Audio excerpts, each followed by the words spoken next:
Queridos amigos, boa noite.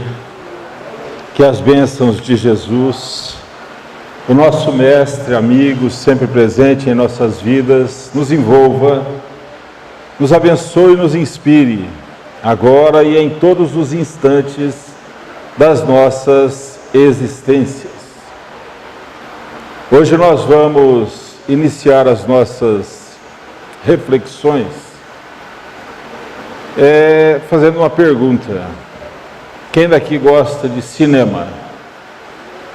Um bom filme, um bom fundo musical, um bom enredo, bons atores, boas atrizes, uma boa história. Muito bem. Quem daqui conhece Richard Samuel Attenborough? Exatamente. Quem daqui assistiu Parque dos Dinossauros, o primeiro? Quem não assistiu o Parque dos Dinossauros, o primeiro? Bom, quem assistiu vai lembrar. Lembra daquele empresário idealista que teve a ideia de fundar, construir o Parque dos Dinossauros? Aquele empresário, aquele senhor simpático, cabelo grisalho, avô de duas crianças que aparecem no filme, aquele era o Richard Samuel Attenborough. Ele foi entre nós, nasceu na Grã-Bretanha, mais precisamente na cidade de Cambridge, em 29 de agosto de 1923. E desencarnou há 5 dias de completar 91 anos. Ele foi um cineasta, um escritor, um editor, produtor de cinema, e ele fez vários trabalhos. Agora nós vamos verificar a idade dos frequentadores. Quem daqui assistiu o filme Gandhi? Aquele lá de 1982. O Richard Samuel Attenborough, ele dirigiu e editou o filme Gandhi. E quando desse trabalho, no ano de 1982, ele ficou fascinado com a biografia do missionário Mahatma Gandhi, entre nós, verdadeiro enviado do plano espiritual, com uma mensagem e uma vivência de trazer vários ensinamentos. O Richard Samuel Attenborough, ele ficou tão impressionado com os exemplos, com as ideias do Gandhi, que terminada a obra cinematográfica, a que ele havia se vinculado, ele resolveu estudar e escreveu um livro acerca da vida de Gandhi. Esse livro é mais um dos intitulados As Palavras de Gandhi. Existem vários livros com esse título, As Palavras de Gandhi. Se nós procurarmos As Palavras de Gandhi, de Richard Samuel Attenborough, é esse que nós estamos falando. O livro é fascinante, mas nós vamos encontrar uma afirmativa de Gandhi, trazida de volta pelo Richard Samuel, que diz mais ou menos o seguinte: o homem, a humanidade, se torna muitas vezes aquilo que nós mesmos acreditamos que podemos ser. Ou seja, ele resume de uma forma bem simples que nós nos tornamos, nós alcançamos, nós realizamos aquilo que nós traçamos como objetivos para a nossa vida. E esses objetivos sendo de forma positiva, de forma a alcançar algo de melhor, para nós, muito melhor ainda. Num comentário sobre esta afirmativa de Gandhi, Richard Samuel faz algumas observações. Ele diz que isso está embasado em contra-alicerce nos fatos. Por quê? Porque todos nós, sem exceção, temos virtudes incorporadas em nós. Às vezes mais, às vezes menos, às vezes em determinados campos da atuação, Mas todos nós, sem exceção, até mesmo aqueles nossos irmãos que às vezes fazem as coisas mais complicadas, mais equivocadas, eles também trazem ou granjearam para si, incorporaram em si virtudes, valores positivos. E ele nos chama a atenção que isso é algo que nós devemos utilizar como alicerce para novas realizações. Os nossos objetivos e realizações positivas, base para novas realizações. Ele diz também que isso encontra guarida, encontra suporte nos fatos, visto que tudo no universo, em todos os seus elementos, respira e caminha para a evolução. Ele lembra o filósofo alemão Goethe, que afirmou em determinado momento do seu trabalho que o universo conspira a nosso favor. Quando nós lembramos dessa citação neste livro que nós nos referimos, nós nos lembramos da questão número 132 de O Livro dos Espíritos, formulada por Allan Kardec aos benfeitores espirituais. Kardec interroga os benfeitores amigos: qual ou quais os objetivos da encarnação? E os benfeitores respondem: passarmos pelas provas. Ou seja, se vamos passar pelas provas é porque já temos conhecimento, já temos experiências que necessitam serem testadas, provadas, colocadas em prática. No decorrer dessas provas, de vez em quando, a gente sai do eixo. Alguém daqui sai do eixo de vez em quando? Não. De vez em quando só a gente faz alguma coisa, não é por maldade, mas faz alguma coisa que enseja a necessidade de reparação mais adiante. Diante desses pequenos equívocos que todos nós estamos sujeitos ao cometimento, muitas vezes, quando nos deparamos com esta realidade, nos damos conta, nos arrependemos e temos que expiar.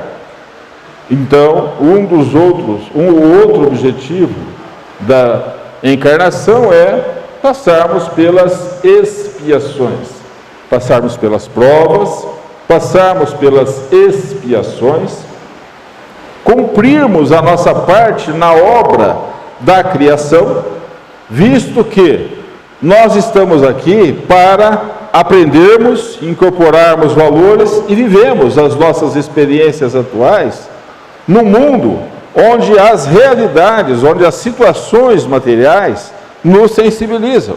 E mais um detalhe: nós temos necessidades e realizações materiais, temos compromissos com a vida material também. Nós assumimos compromissos com os nossos familiares, com os nossos amigos, com o meio social onde nós vivemos. Então nós precisamos realizar a nossa parte na obra da criação. E o quarto objetivo, que foi trazido pelos benfeitores espirituais, nos aperfeiçoarmos, alcançarmos ou buscarmos nos aprimorar para nos aperfeiçoarmos, para que alcancemos a elevação ou a perfeição. Esta vai ser a nossa reflexão na noite de hoje. A perfeição moral a que todos nós estamos trabalhando, a que todos nós estamos realizando em nós. Quando nós nos lembramos da perfeição moral, nós nos lembramos de um editorial. Um editorial que foi publicado no ano de 2015, mais precisamente no dia 11 de janeiro de 2015, na revista O Consolador. Ali, o editor, ele faz e conta uma breve história, e mais ainda, ele lembra de uma frase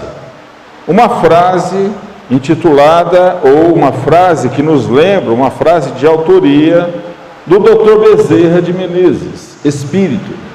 Dr. Bezerra de Menezes, espírito, escreveu através de Edivaldo Pereira Franco uma frase, uma mensagem, mas da mensagem toda nós destacamos uma frase, que diz mais ou menos o seguinte: o nosso amado planeta, ainda envolto em sombras, permanece na sua condição de inferioridade, porque nós, os espíritos a ele, ao planeta vinculados, ainda somos inferiores, dando-nos a entender que, quando nós nos decidirmos por nos modificarmos, por incrementarmos em nós, por incorporarmos em nós os valores morais que sejam um aperfeiçoamento, de imediato o mundo todo vai se aperfeiçoar, ou pelo menos vai dar um grande salto. Esta é a recomendação. O título deste editorial, possivelmente muitos conhecem, Um Planeta Envolto em Sombras. E aí, nós começamos a imaginar o nosso aperfeiçoamento. De que maneira ou como nós recebemos as instruções e os convites para nos aperfeiçoarmos. Nós vamos buscar no Evangelho, segundo o Espiritismo, uma instrução dos Espíritos no capítulo 6, quando Kardec aborda o tema, o Cristo Consolador. Ali, nas instruções dos Espíritos, nós vamos encontrar uma mensagem do Espírito de Verdade, ou Espírito Verdade, intitulada O Advento do Espírito da Verdade. Ali, nós vamos encontrar uma mensagem que já havia sido transcrita no Livro dos Médiuns, mas Kardec, lá no Livro dos Médiuns, não entrou em maiores detalhes. E no Evangelho, que foi editado, publicado depois, ele traz de volta a mesma mensagem e coloca neste tema o Cristo Consolador. Ali, o Espírito Verdade, Jesus e a pleiade de espíritos trabalhadores na codificação da doutrina espírita, em determinado momento desta mensagem, afirma aquela frase que muitos de nós conhecemos, né? E poucas vezes nós damos o devido valor ou a devida atenção. Jesus teria dito: espíritas, amai-vos. Este é o primeiro ensinamento. Instruí-vos. Este é o segundo ensinamento. Quando nós pensamos no amor, nós podemos encontrar vários exemplos na nossa vida, no nosso cotidiano, entre os familiares, as pessoas queridas que conosco convivem, entre aquelas pessoas que vivenciam e vivenciaram entre nós, o nosso modo de ser, serviram como exemplos para que nós compreendêssemos o que é o amor. Eu me lembro com carinho dos meus avós, dos tios, que passaram por uma fase muito difícil comparada com o que nós estamos vivenciando nos dias de hoje. Serviram como exemplos. E hoje nós olhamos para aqueles dias com saudades e tomamos os exemplos que eles deixaram.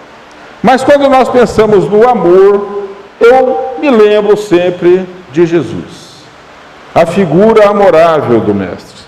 Segundo o Espírito Lázaro, vivenciou em todos os instantes da sua vida o sentimento de amor ao próximo. Jesus, ele caminhava entre as multidões, falava com as pessoas, acalmava os corações, às vezes impunha as mãos, ou apenas com a força do pensamento, o seu psiquismo superior, e fazia com que algumas aflições, algumas enfermidades fossem de imediato debeladas. Naqueles dias em que Jesus esteve entre nós, numa cidade distante, diz o Evangelho, que existia uma mulher. Esta mulher tinha uma enfermidade. A enfermidade já vinha de muitos anos. Essa enfermidade, ela se caracterizava por uma hemorragia que não cessava. Era um fluxo catamênico que não parava, o tempo todo estava ali a hemorragia. Então, ela, em razão disso, em razão desta hemorragia, ela certamente teve a fraqueza orgânica do corpo físico e o constrangimento, porque todos conheciam os seus problemas. Ela fez o que era possível à época, consultou os entendidos da época, lembrando que os médicos daquela época não tem nada a ver com os médicos que nós conhecemos nos dias de hoje. Os recursos que nós temos, abençoadamente, nos dias de hoje. Ela consultou todos, gastou o que tinha e o que não tinha mais. Ela tomou todos os remédios que foram prescritos. Também nada resolvia. Também os remédios não têm nada a ver com os remédios que nós conhecemos nos dias de hoje. Ela então ouviu falar de alguém especial, alguém que falava sobre coisa nova, alguém que anunciava algo novo, recomendava uma postura diante da vida e muitas vezes curava os enfermos, curava os doentes, acalmava as aflições. Ela reuniu todas as suas forças orgânicas, porque recursos materiais ela não tinha, e ela empreendeu uma viagem longa, relativamente longa, para aqueles dias uma viagem muito longa, muito árdua. Jesus estava na cidade, caminhando entre a multidão toda em volta, todo mundo querendo ouvir e conversar com Jesus. Jesus caminhava junto com os discípulos também. De repente, Jesus para, olha para Simão Pedro e simplesmente pergunta: Simão, quem me tocou? Simão Pedro, que era mais ou menos como nós, calmo, tranquilo, sereno, deve ter dito mais ou menos o seguinte: eu sei lá quem que te tocou, no meio dessa confusão toda, você vem fazer uma pergunta dessa para mim? E certamente Jesus falou: Simão, alguém me tocou, porque eu percebi, senti que virtudes saíram de mim. E antes que Simão Pedro se exasperasse mais uma vez, se exaltasse, aquela mulher se apresenta e diz: fui eu, Senhor, eu toquei as suas vestes. Jesus simplesmente olha para ela e, com o seu psiquismo superior, certamente vê as causas daquela enfermidade que ela trazia durante muito tempo, o esforço para retornar à normalidade orgânica, e simplesmente diz: minha filha, a tua fé te curou. Vai e não peques mais, para que algo de pior não te aconteça. Aquela mulher, de imediato, ela sentiu algo diferente. Ela percebeu que a hemorragia cessou. Ela percebeu que novas forças tomaram conta. E ela então retorna para a sua cidade. Por que Jesus falava aos enfermos: vai e não peques mais, para que algo de pior não te aconteça? Quando nós passamos pelas aflições, as causas das aflições, capítulo 5 do Evangelho, ou capítulo 5 do Evangelho, sempre precedem as nossas aflições. As causas das aflições, elas ensejam determinadas ocorrências, inclusive algumas enfermidades. Essas enfermidades encontram as suas matrizes no nosso perispírito. Logicamente, quando Jesus dizia: vai e não peques mais, ou seja, mude a atitude em relação a tais situações, para que a enfermidade não volte.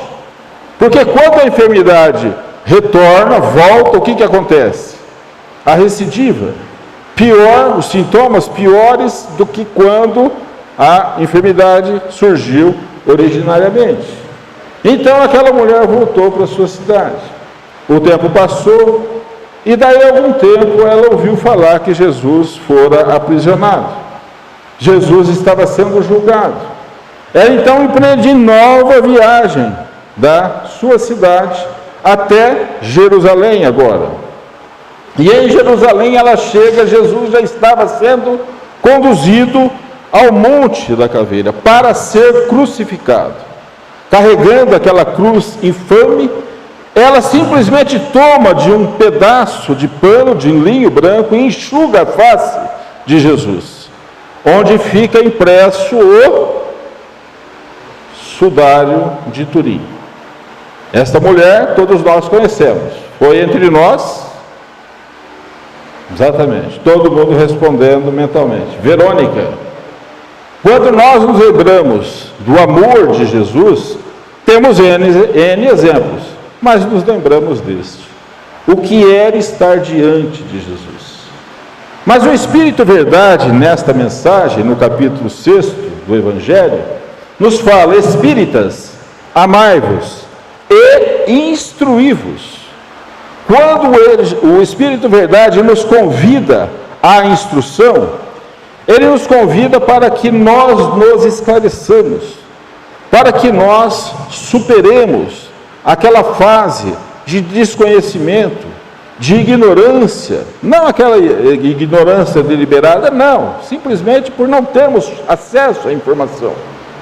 Vivemos uma época em que temos qualidade, velocidade, quantidade na informação e mais, na comunicação. Compreendemos hoje o que não conseguíamos compreender há 2000 anos passados. Durante esse tempo todo, técnicas novas foram sendo desenvolvidas, descobertas foram sendo feitas.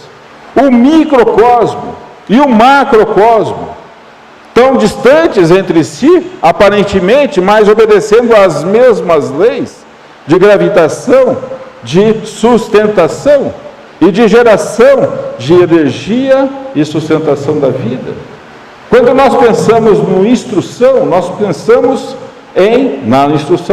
nos lembramos de uma frase de Jesus, em que ele teria dito mais ou menos o seguinte: conhecereis a verdade, e a verdade vos libertará. Que verdade é essa?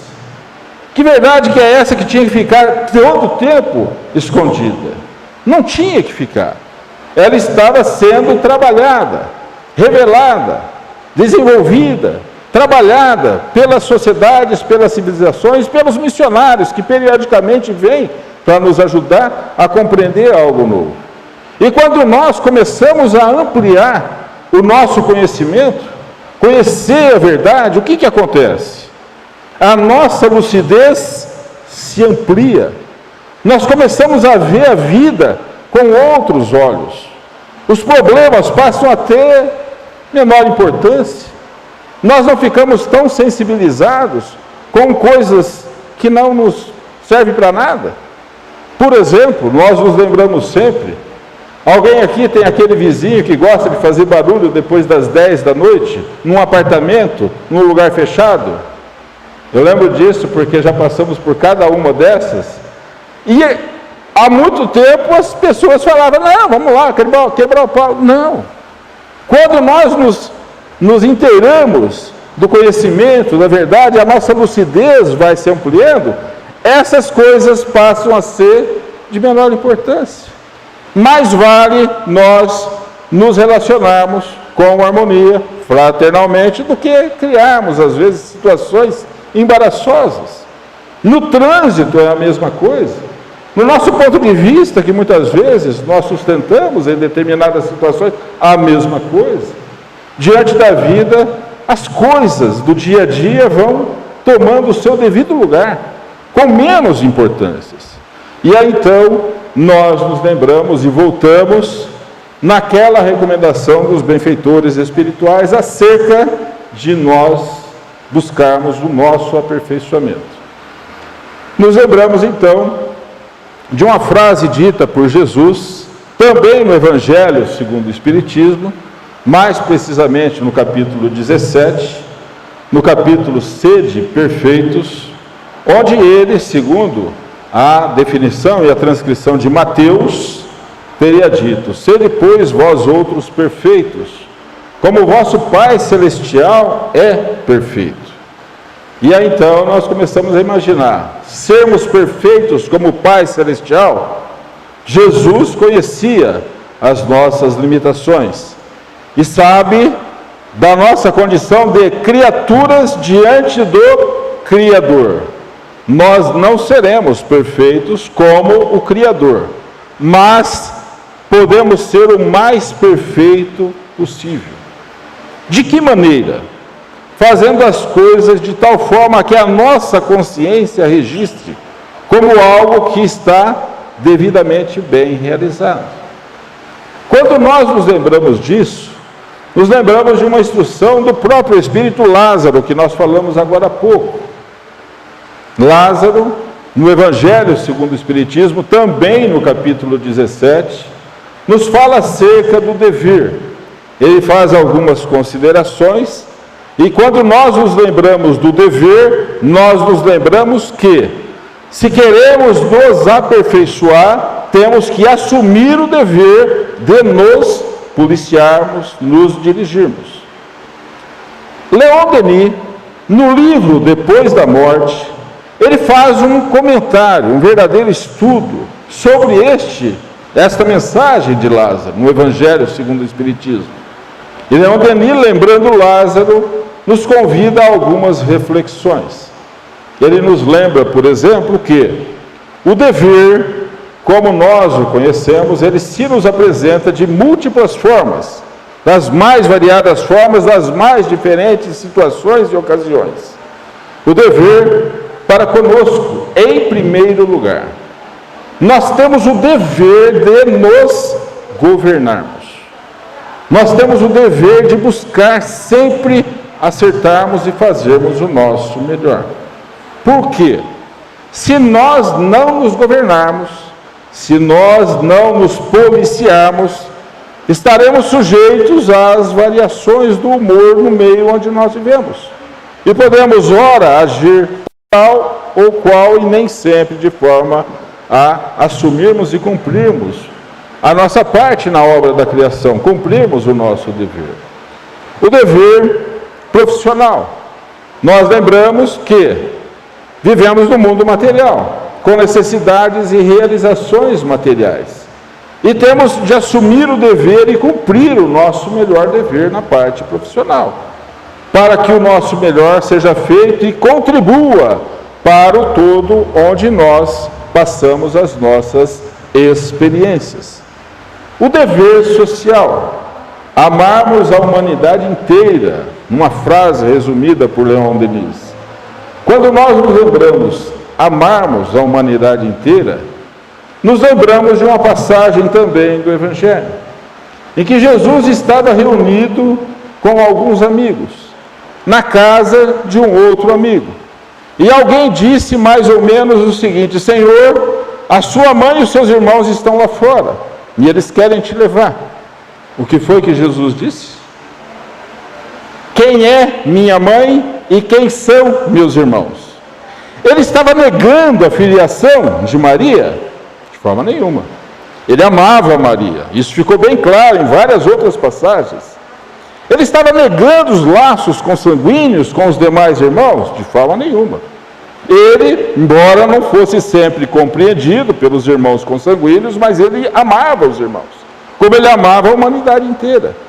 Mas naquela oportunidade ele diz: quem são minha mãe e quem são meus irmãos? Dando a entender que aqueles que comungavam da ideia do esforço naquele momento eram e são os irmãos da humanidade inteira, a quem todos nós devemos botar o nosso sentimento fraterno e de amor irrestrito.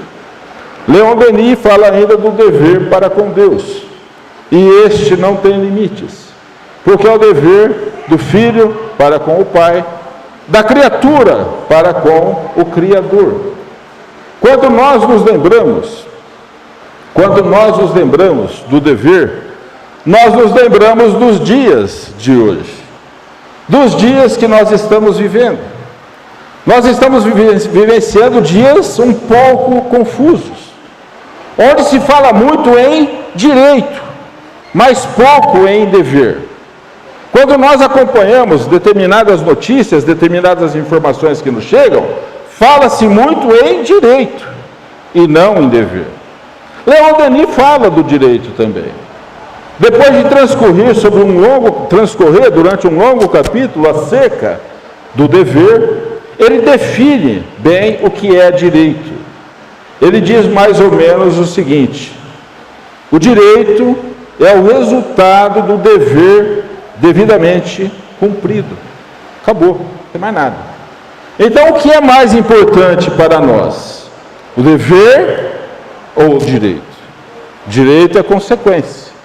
Quando nós começamos a pensar dessa maneira e entendermos a razão de estarmos aqui, os objetivos de estarmos aqui, nós somos convidados a uma outra situação. Por quê? Vivenciamos as nossas experiências e muitas vezes nós não nos conhecemos. Acordamos de manhã ou começamos determinada tarefa e chegamos ao final do dia, olhamos para trás e falamos assim: puxa vida, o que eu fiz hoje? Fiz tanta coisa que é contra tudo aquilo que eu me proponho a fazer, ou pelo menos eu sei que não devo fazer, e deixei de fazer aquilo que eu me proponho a fazer. Alguém aqui passa por essa situação, por este conflito de vez em quando? Só nós dois, Ricardo. Baixa a mão. Então, às vezes acontece. Por que isso acontece? Porque nós não nos conhecemos. A gente fala assim: eu nunca vou cometer esse erro. Primeiro, nunca é muito tempo. É um tempo inestimável, um tempo que nós não podemos mensurar. E o erro, nós todos ainda estamos sujeitos. Depende das situações em que nós passamos no nosso dia a dia. Uma noite mal dormida, muitas vezes o organismo, ele pede determinadas situações e nós caímos muitas vezes em situações contraditórias no nosso dia a dia. Muitas vezes nós falamos: não vou fazer isso, e faz. E chega no final do dia e fala assim: meu Deus do céu, eu sabia que isso era errado. Ou às vezes a gente fala: vou fazer isso, e não faz. Alguém daqui, além do Ricardo, passa por essa situação, não? Então vamos abaixar, já está melhorando. Então, quando nós pensamos nisso, nós nos lembramos que no nosso trabalho de aperfeiçoamento, ou de autoaperfeiçoamento, na busca da perfeição moral, nós precisamos nos conhecer. Allan Kardec pergunta aos benfeitores espirituais, questão número 919, o que é necessário fazer para que nós nos melhoremos? Resumidamente é isso. E os benfeitores respondem: um sábio da antiguidade já falou disse: conhece-te a ti mesmo. Os benfeitores amigos, Santo Agostinho, mais precisamente, ele se referia a Sócrates. Só que Sócrates, quando chegou no santuário de Delfos, essa frase já estava lá há muito tempo. E ele achou aquilo tão magnífico, sensacional, que ele incorporou esta ideia à sua doutrina. E nós, no Ocidente, conhecemos o conhece-te a ti mesmo como sendo de Sócrates. Mas, na realidade, é muito anterior a Sócrates. Allan Kardec volta à carga, mas como fazer isso? Porque quando nós vamos analisar as nossas ações, nós usamos sempre, ou quase sempre, 2 pesos e 2 medidas. Fulano fez tal coisa, mas aí a nossa consciência registra, mas você também faz assim, de vez em quando, ou não? E aí Santo Agostinho diz mais ou menos o seguinte: faça como eu fazia. Ao final de cada dia eu analisava todas as minhas ocorrências do dia, todas as minhas realizações. Naquilo que eu havia acertado, eu buscava me aprimorar. Naquilo que eu havia me equivocado, eu buscava me corrigir. E aí nós começamos a imaginar como é a nossa vida quando nós nos conhecemos. E lembramos de um exemplo. A grande transformação que podemos operar em nós, quando nós nos conhecermos. Nos lembramos de um exemplo que todos já leram, já estudaram, já conhecem. Trata-se do exemplo que nós vamos encontrar naquele doutor da lei, Saulo de Tarso. Saulo de Tarso não conheceu Jesus enquanto Jesus estava entre nós. Ele fora criado desde a sua infância para trabalhar, para dirigir, para conduzir aquilo que eles acreditavam ser a lei de Moisés e o mais correto, trabalhar no sinédrio, ser um estudioso da lei, um doutor da lei. Ele ouviu falar que na cidade de Damasco havia um grupo de seguidores daquele crucificado que não salvou-se a si mesmo. Ele então reúne um grupo de trabalhadores, assistentes, e vai de Jerusalém para Damasco. E a viagem toda foi uma viagem como as viagens daqueles dias, viagens ásperas, difíceis. Quando ele vai se aproximando de Damasco, a sua mente começa a fazer uma verdadeira viagem sobre o que foi a sua vida. Ele começa a lembrar como foi a sua infância, os familiares, o grande educador e amigo, o grande amor da sua vida. E quando ele olha para mais adiante, ele percebe uma luz forte a refletir. Ele cai do seu animal. Os assistentes, trabalhadores, colaboradores ali não percebiam essa luz, então não entendiam o que estava acontecendo. E Saulo de Tarso, já de joelhos no chão, ele olha para aquela luz e aquela luz vem se aproximando. Vem se aproximando e tomando uma forma humana. Toma uma forma humana e ele percebe que está diante de alguém que ele não conhecia. Alguém que estava além de tudo aquilo que ele compreendia. E quando aquele ser celestial, Jesus, fica face a face, frente a frente com Saulo de Tarso, simplesmente pergunta: Saulo, Saulo, por que me persegues? Saulo de Tarso, então, simplesmente pergunta: quem és tu, Senhor? Eu sou Jesus, a quem persegues. Saulo de Tarso, então, nos dizeres de Emmanuel, Espírito, diz mais ou menos o seguinte: como um general vencido diante daquela batalha que não tem mais o que fazer, simplesmente pergunta: que queres que eu faça, Senhor? Vai a Damasco. Lá você vai conhecer aqueles a quem persegue, e eles te ajudarão a me conhecer, e você poderá realizar aquilo que pode ser realizado.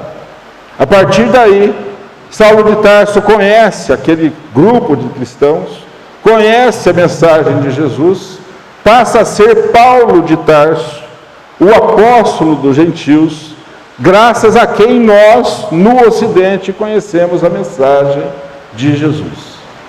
Quando nós nos propomos a nos conhecermos, nós vamos passar por algumas situações assim. Só que tem um detalhe: quando nós nos conhecemos, nós vamos ver que de vez em quando, só de vez em quando, a gente sai do eixo. Não vou nem perguntar mais se alguém daqui sai do eixo. Mas de vez em quando a gente faz alguma coisa e fala: não deveria ter feito. Mas ainda encontramos dificuldades para nos recompormos com uma situação de harmonia. Às vezes fazemos o que não queremos e deixamos de fazer aquilo que conhecemos. E isso porque nós ainda não nos conhecemos. E em razão disso, muitas vezes nós nos desesperamos. E quando nós nos desesperamos, a gente tenta ver uma saída possível. O que fazer para encontrar a paz de consciência? Nós encontramos um poema. O poema é de Facundo Cabral. Facundo Cabral, argentino, escritor, compositor, cantor. Ele desencarnou em 2011. Deixou alguns escritos, deixou livros. E num desses livros tem um poema. Possivelmente muitos conhecem. Porque este poema hoje viaja o mundo nos trazendo algumas reflexões.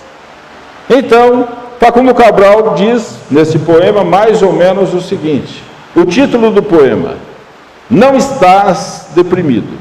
Deu a perceber, né? Não estás deprimido. Não estás deprimido. Estás distraído. Distraído em relação à vida que te preenche e te rodeia.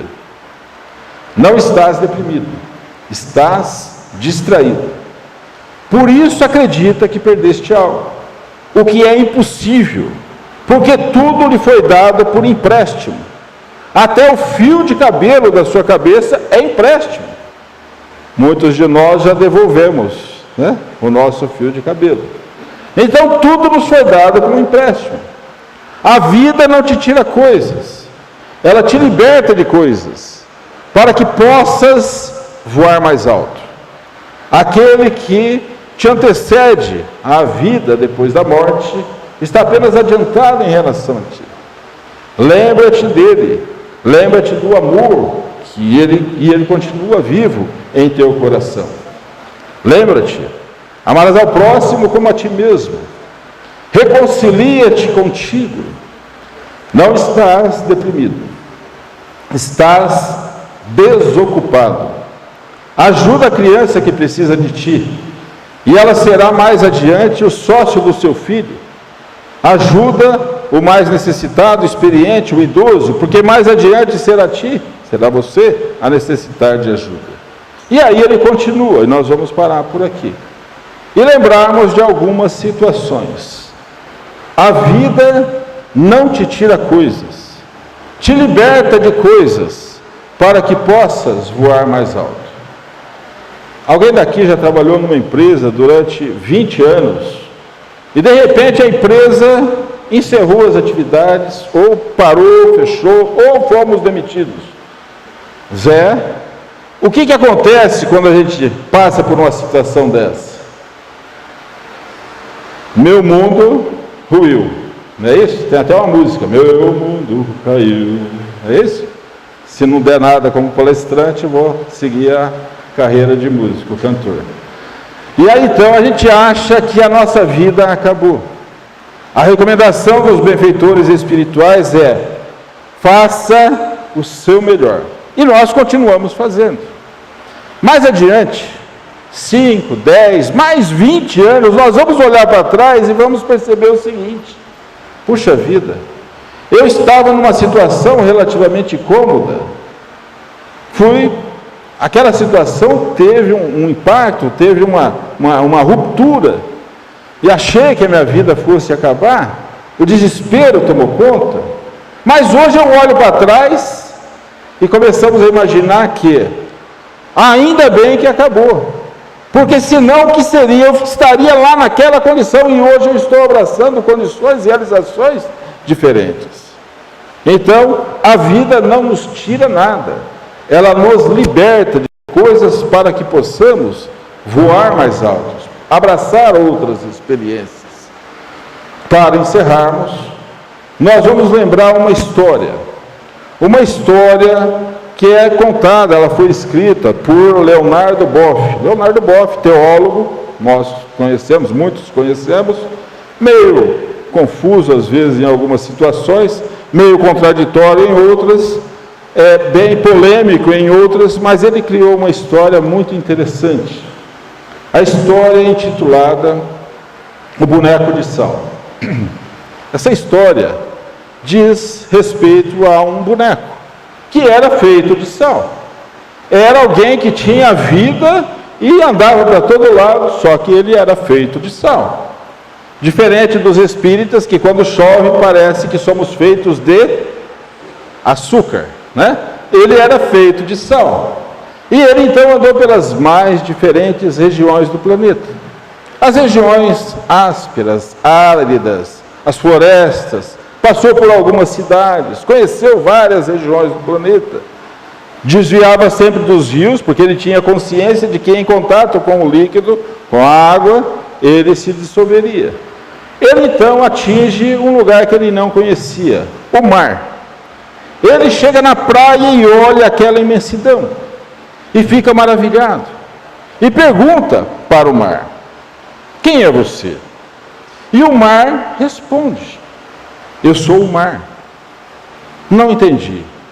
E o mar fala: para me entender, para me compreender, para ter uma ideia do que é o mar, você vai ter que tocar em mim. E o boneco de sal tinha consciência de que se ele tocasse na água, ele nunca mais seria o mesmo. Parte se dissolveria.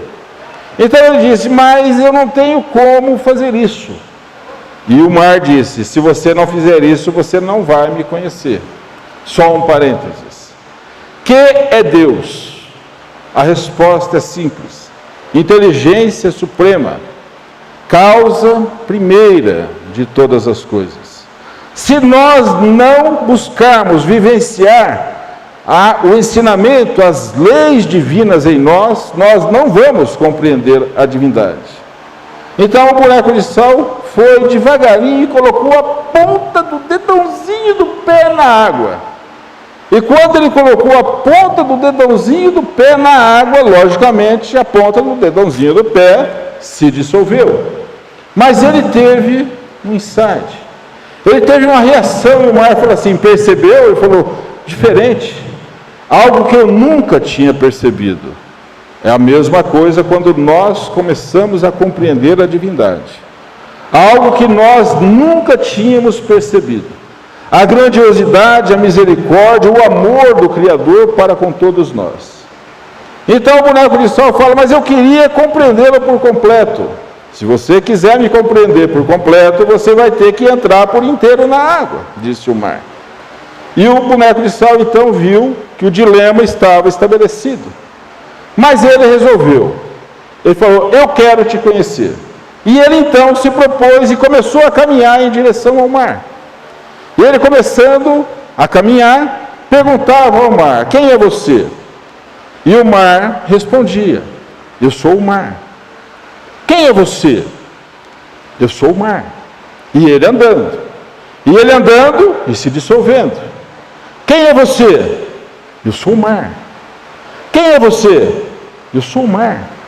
Quando a última onda vinha para cobrir o boneco de sal simplesmente disse para o mar, agora eu já sei quem é você, porque agora eu também sou o mar.